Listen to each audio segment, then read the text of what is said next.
Hi everyone, I'm here, Greenland, Newtown, located San Mateo, Rizal, Barangay Antid, San Mateo, Rizal. Ang lugar po nito ay Executive Village. Pangalan po nitong subdivision nito ay Greenland, Newtown, San Mateo, Rizal. Pag lumabas po kayo dito sa lugar ito, sa labas po nito ay yung GP Rizal, Pure Gold, Exit Payatas Road, Quezon City, and C6 Road.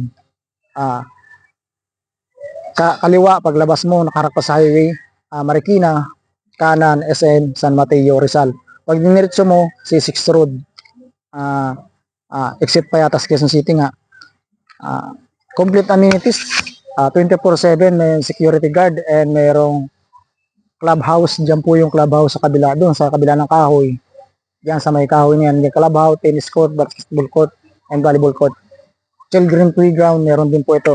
Concrete road, electrical facilities, centralized water system.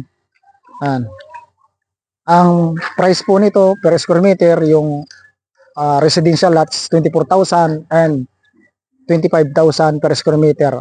Corner lots 24,500, 25,500 per square meter.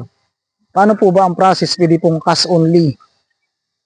Magda-down po kayo ng 20%. Magre-reserve muna kayo ng 20,000 tapos magda-down kayo ng 20%. Saka doon na kayo magbabayad ng installment fee monthly or hulugan monthly sa lots na ito. Ito pong lots na ito, hindi lang pwede ninyong pagtayo ng bahay o pagtirikan ng bahay. Pwede po ninyong gawing investment. Ito, example, bumili kayo ngayon 2025, di ba? 24,500 yung residential.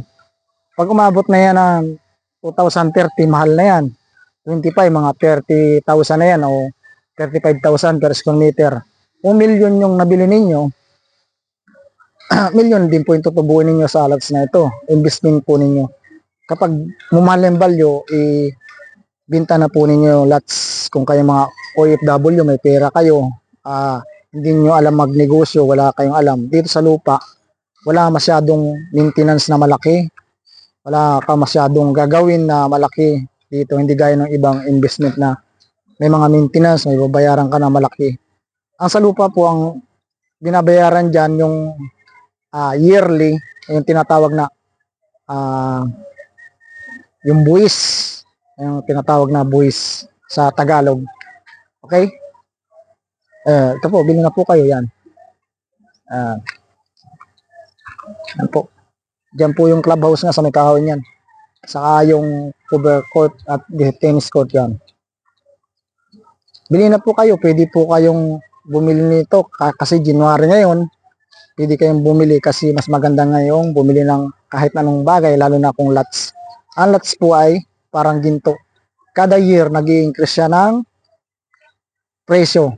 Kahit natutulog ka, meron ka na tinatawag na passive income. Parang gold nga, may passive income ang lots. Ganun kaganda siya. Okay? Sa mga followers ko po sa Facebook, paki-follow na lang po. Paki-likes and share sa gustong bumili. And thank you for watching.